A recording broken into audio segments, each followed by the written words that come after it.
جلدی ہے۔ تو امام جلال الدین سیوطی رحمۃ اللہ علیہ انہوں نے کتاب بھی لکھی ہے تصوف کے اثبات اور طریقہ شاذلیہ کے اصولوں پر، امام جلال الدین سیوطی میں، اور بطریق منام امام جلال الدین سیوطی میرے شیوخ میں سے بھی ہیں۔ براہ راست خواب میں انہوں نے 15 سال مجھے اپنے گھر میں ٹھہرا کے پڑھایا ہے۔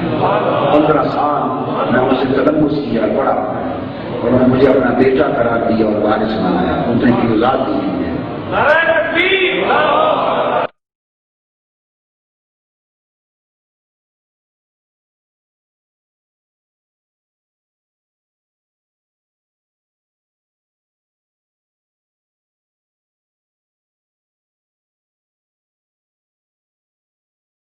میری حنفیت کا عالم تو یہ ہے کہ میں نے تو عالم رویا میں کوئی 15-20 سال کے لگ بھگ کا عرصہ امام اعظم رضی اللہ تعالیٰ عنہ کی شاگردی کی، آپ سے پڑھا ہوں عالم رویا میں، براہ راست تلمذ کا شرف ملا ہے عالم رویا میں بطریق منام۔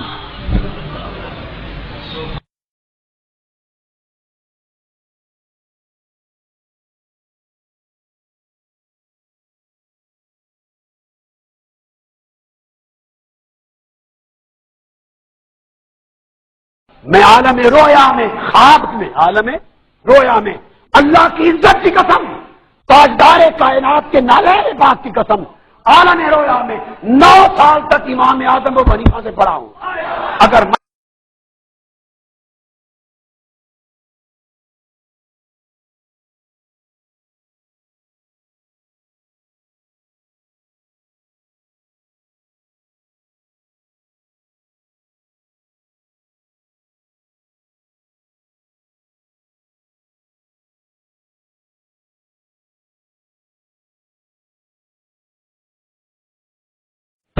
بار بار فرماتے نہیں، میں اب واپس جانے کا فیصلہ کر چکا ہوں، مجھے بڑا دکھ دیا انہوں نے، یہ اصرار کے ساتھ فرما رہے ہیں اور میں روتا جا رہا ہوں، قدم میں نے پکڑے ہوئے ہیں، عرض کرتا ہوں حضور نہیں جانے دیں گے، حضور نہیں جانے دیں گے، حضور آپ کرم فرمائیں، نظر ثانی فرما دیں۔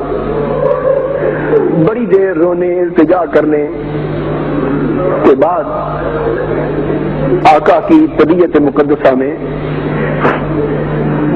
کچھ پیار آتا ہے، شفقت آتی، غصہ مبارک بڑا ٹھنڈا ہوتا ہے، اور فرماتے ہیں طاہر اگر مزید پاکستان میں مجھے ٹھہرانا چاہتے ہو تو اس کی صرف ایک شرط، مجھے اب پاکستان میں مزید ٹھہرانا چاہتے ہو تو صرف ایک شرط ہے، تم اس شرط کے پورا کرنے کا وعدہ کر لو، میں وعدہ کرتا ہوں۔ میں نے عرض کیا حضور فرمائے تو صحیح وہ شرط کیا ہے، وہ شرط کیا ہے؟ جو کچھ ہو سکا ہم کریں گے۔ آپ فرماتے ہیں طاہر اگر چاہتے ہو کہ میں پاکستان میں رک جاؤں تو شرط صرف یہ ہے کہ میرے میزبان تم بن جاؤ۔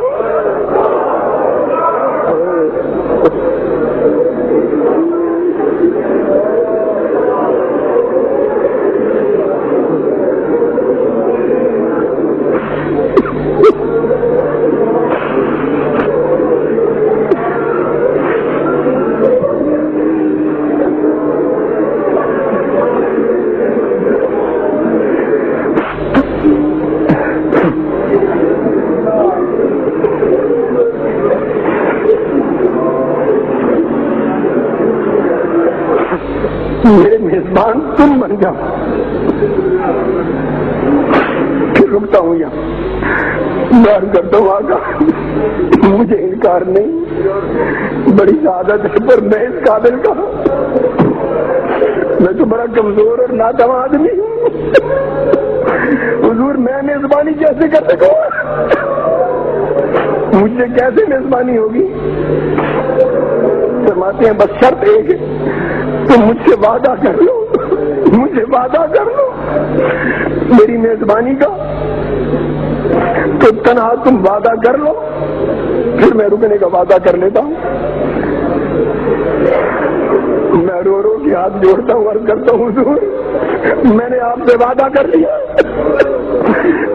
میں میزبان بنتا ہوں حضور کا. فرماتے ہیں طاہر تو نے وعدہ کیا تو میں بھی وعدہ کرتا ہوں کہ رک جاتا ہوں. اور فرمایا کہ میں مزید 7 دن اپنا قیام پاکستان میں تمہارے کہنے پہ وہ کر لیتا ہے. 7 دن مزید رہوں گا یہاں. کتنا؟ فرمایا 7 دن مزید یہاں رہنے کا وعدہ کر لیتا ہوں. اب میں کچھ نہیں کہہ سکتا کہ اس 7 دنوں سے مراد کیا ہے. یہ کتنی مدت ہے یہ وہی جانتے ہیں, اس کی تفصیل معلوم نہیں ہے مجھے. 7 دنوں سے مراد کتنی مدت ہے؟ فرمایا 7 دن میں رکتا ہوں تمہاری میزبانی میں. حضور مجھے منظور ہے. تب یہ کیسے ہوگا سب کچھ؟ فرمایا تمہیں عہد کر لو بس سب انتظام ہو جائے گا.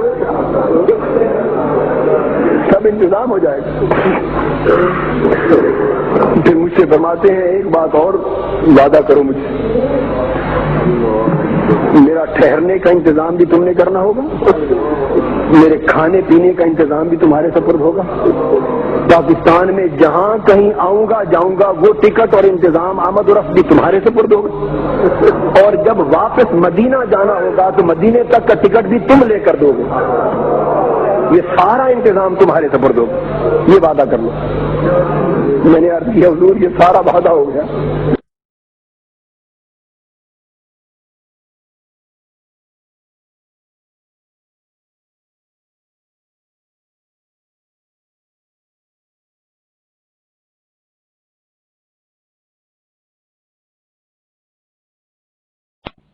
تین دن تڑپتا رہا بڑی شدید درد گردہ سے. نہایت کمزوری اور نکاہت ہو گئی. نہایت کمزوری اور نکاہت ہو گئی. اور ان دنوں شادمان میں میرے درس قرآن اور درس تصوف ہوتے تھے. اور 3-4 دن باقی رہ گئے. غالباً درس قرآن ہونا تھا یا درس تصوف ہونا تھا. اب یہ یاد نہیں درس قرآن یا درس تصوف کی کوئی تاریخ تھی. 3-4 دن رہ گئے تھے. درس تصوف ہونا تھا. آپ کو پتہ ہے اس واقعے کا؟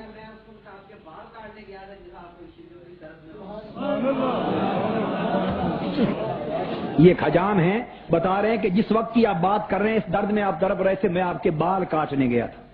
اور بتاتے ہیں کہ درس تصوف ہونا تھا. چلو گواہ ہو گئی. تو درس تصوف 3-4 دن کے بعد ہونے والا تھا اور شدید درد میں میں تڑپ رہا تھا. میں نے دوائی منگوائی. اندرون لوہاری ہے نا, اندرون لوہاری, اس میں کوئی دکاندار ہے, اس کے پاس کہتے ہیں کہ پوریا وغیرہ, وہ منگوائی کسی کو بیچ کر. میں نے پوریا دوائیاں بھی دی, خیر سے آرام آیا. مگر جب تکلیف کی شدت تھی تو زندگی میں پہلی بار مجھے خواب میں اعلیٰ حضرت نے اپنی زیارت کا شرف بخشا.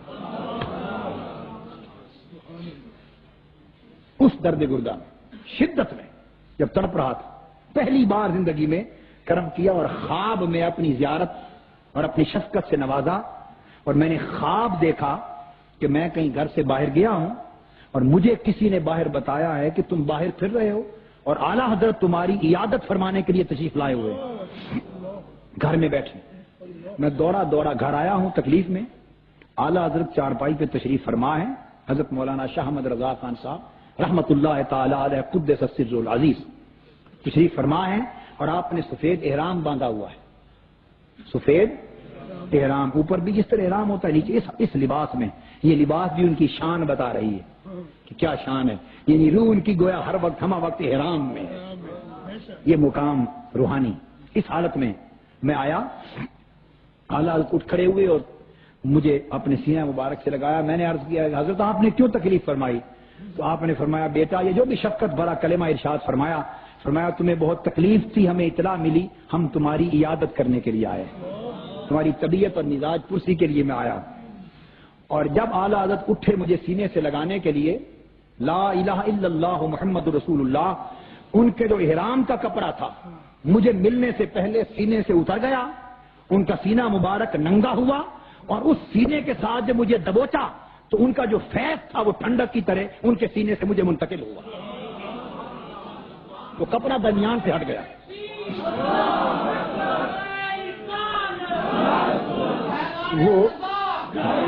وہ کپڑا احرام کا جو درمیان سے ہٹ گیا نا, یہ علامت تھی کہ ہم نہ صرف پوچھنے ہی نہیں آئے, ہم فیض دینے کے لیے آئے ہیں. اور اس کے بعد ہم بیٹھ گئے. میں نے عرض کی حضرت آپ کی واپسی کب ہوگی؟ بریلی شریف کب واپس تشریف لے جائیں گے؟ تو میں نے اس لیے قسم کھائی تھی اور کہا تھا جو جھوٹ بولے اس پر خدا کی لعنت. اعلیٰ حضرت نے شفقتاً فرمایا کہ میں 2-3 دن کے بعد جو درس ہونے والا تھا نا تصوف، فرمایا میں رہوں گا تمہارے درس میں شریک ہو کر سن کر پھر جاؤں گا. تمہارے درس میں شریک ہو کر پھر جاؤں. 3 دن درس تک میں رہوں گا.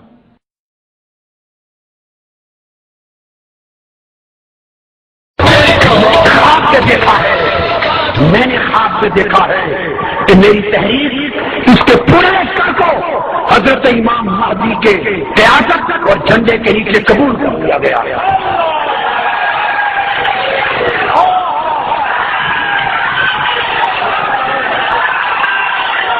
مبارک ہو تمہیں، تم قبولیت پا چکے ہو، قبولیت پا چکے ہو. میں نے خواب سے دیکھا، دکھایا گیا کہ میری تحریر میں منہاج القرآن مستحب انقلاب کا جھنڈا میرے ہاتھ میں ہے اور میری تحریر کے لاکھوں کارکنوں کا لشکر میرے پیچھے ہے. اور اجازت دی گئی کہ آؤ طاہر القادری اپنے پورے لشکر کو لے کر امام مہدی کی غلامی میں قبول کر لیا گیا ہے.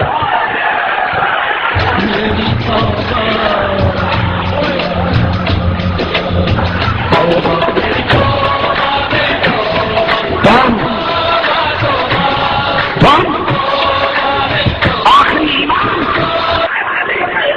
مصطفیٰ سیدہ فاطمۃ الزہرا کے بیٹے، آخری امام و سربراہ اور خلیفہ امت حضرت امام مہدی کے لشکر میں شامل کر لیے گئے ہو، معنن، حکمن، قبولیتاً.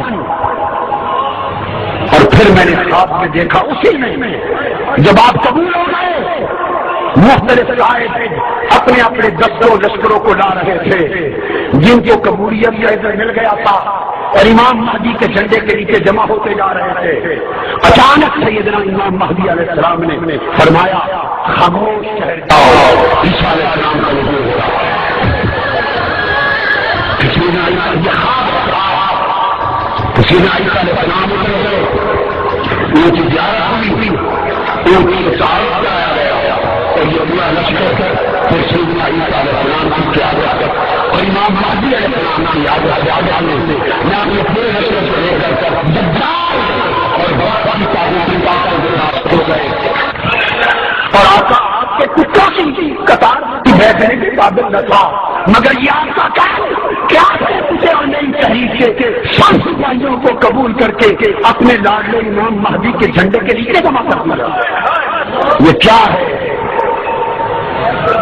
یہ کیا ہے؟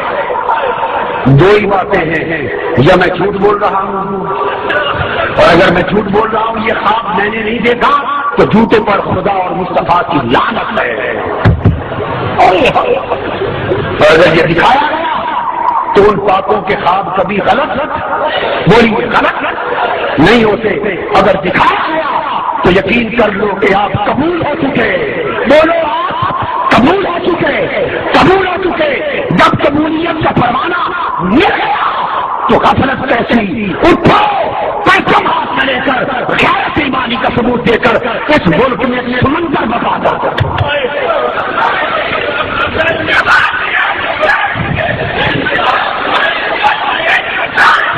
اس خواب کا مطلب اور معنی یہ ہے کوئی بدبخت غلط تعبیر نہ کرے، غلط تشریح نہ کرے، زبان درازی نہ کرے.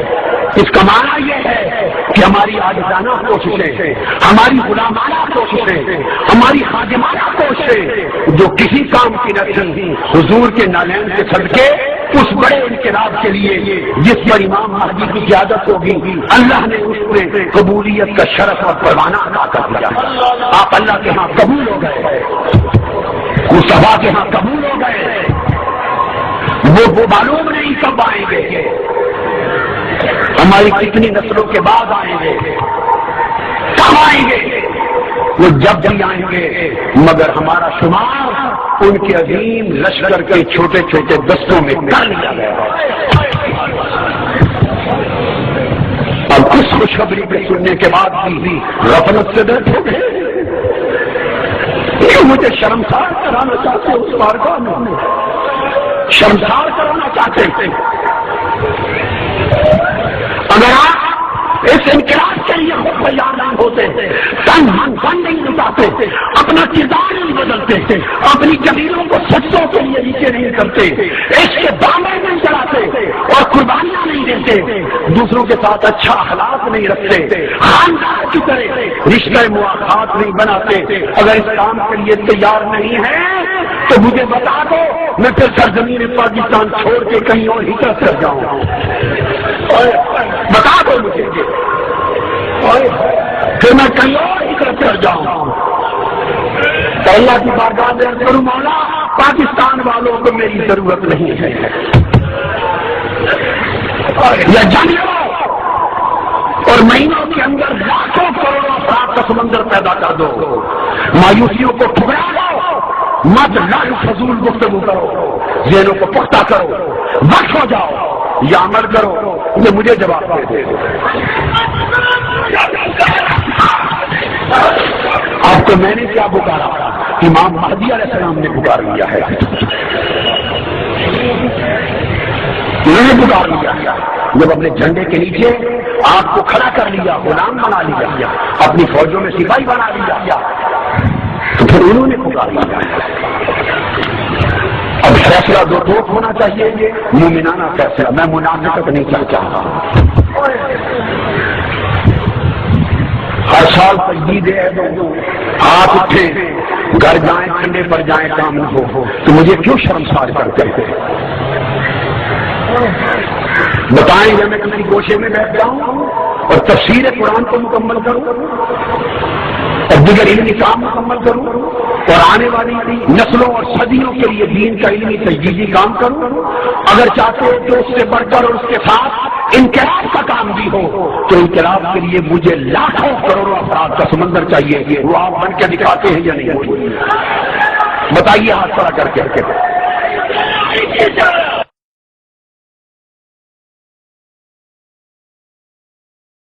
رہے گا. اور یہ خوشخبری سنا دیتا ہوں آپ کو، یہ خوشخبری سنا دیتا ہوں، اس سے زائد بات آپ لوگوں کو پبلکلی کہنے کی اجازت نہیں ہے. بعض باتیں آپ سے نہیں کہوں گا، زیادہ نہیں کہوں گا کھول کر، مگر اتنی بات ضرور بتا دیتا ہوں کہ آقا علیہ الصلوۃ والسلام کا اور اللہ کا بڑا کرم ہے اس تحریک پر، بڑا کرم ہے، بڑا کرم ہے. اس سے زیادہ میں کیا لفظ بولوں؟ اللہ کا اور اللہ کے رسول کا بڑا کرم ہے. اور آپ کے لیے ایک خاص اذن دیا گیا ہے، دے دیا گیا ہے، بس اور کچھ نہیں کہہ. جب میں مکہ معظمہ میں تھا آپ کے لیے خاص اذن دے دیا گیا ہے. جو استقامت کے ساتھ رہیں گے اور اسی استقامت پر مشن تک زندہ رہیں گے، وفاداری سے اللہ کی بندگی، حضور کی غلامی میں، مشن کی وفاداری میں رہیں گے اور تن من دھن لٹا کے اس دنیا سے جائیں گے، ان کے لیے اذن خاص دے دیا گیا ہے. ایک ایسا اذن خاص جس کا تذکرہ، جس کی دلیل بخاری، مسلم، ترمذی، ابو داؤد، آقا کی سب کتب حدیث میں آئی ہے. اس میں سے ایک اذن خاص آپ کے لیے عطا ہو گیا ہے. یہ اللہ کا کرم ہے. ہمارے اعمال اس قابل نہیں ہیں. اور جو بات صرف کہنا چاہتا ہوں وہ یہ کہ میرے کانوں نے سنا اور مجھے حکم دیا گیا کہ تم اپنے بندوں سے یہ کہہ دو کہ وہ پھر اس کے اہل بن جائیں، اس کے اہل بن جائیں، لاج رکھیں.